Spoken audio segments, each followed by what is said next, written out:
Everybody has interest. There will be people who like science, astronomy, geography, history. But I think the most important thing is history. As children, all of us have listened to stories of the past. Whether it's Chandamama. Do you have Chandamama in Hindi? Yes, yes. Whatever. Amar Chitrakam. All those are stories we hear. We've been told stories about the past, about kings, we've had such an illustrious past. Just a small thing that I want to bring to your notice. We all talk about the pyramids and how could they have possibly built it? How did they do it so many years ago? But do you know that in India, we have so many temples, but the one with the highest Gopuram is there in Tanjavur, which is where the Chola dynasty had happened, and his role, Rajaraja Cholan, had built it. That particular temple has the highest Gopuram in the whole world. The top stone alone, it's a single stone that weighs 80 tons. 80 tons, not 1 ton or 2 tons. And how did they do it? But do we know that? We all go to the pyramids, we go see the Leaning Tower of Pisa. Someone said something very nicely.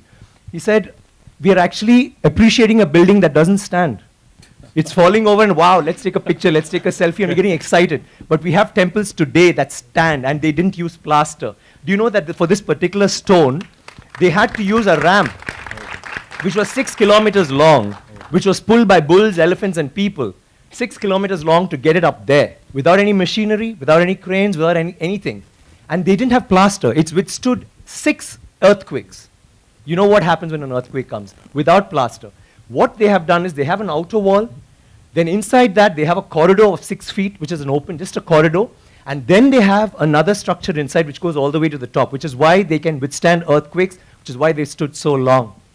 So these are all things that we need to know about. This particular king has built 5,000 dams in his time, and he's made a water management ministry in that time. He's had elections for the village leaders. He's asked them to name cities after women. Why should it only be men? Why can't it be named after a queen? And they've had hospitals, free hospitals, and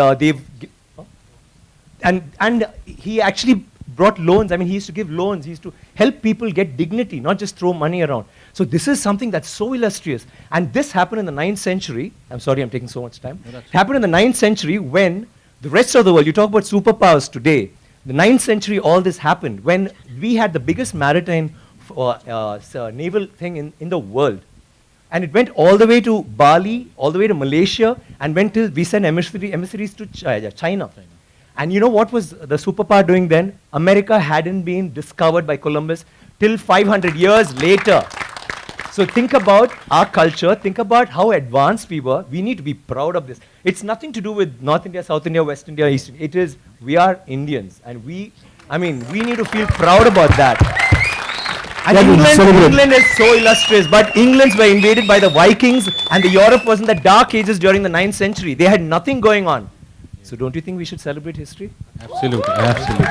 Thank you very much. Thank you. I need water, please.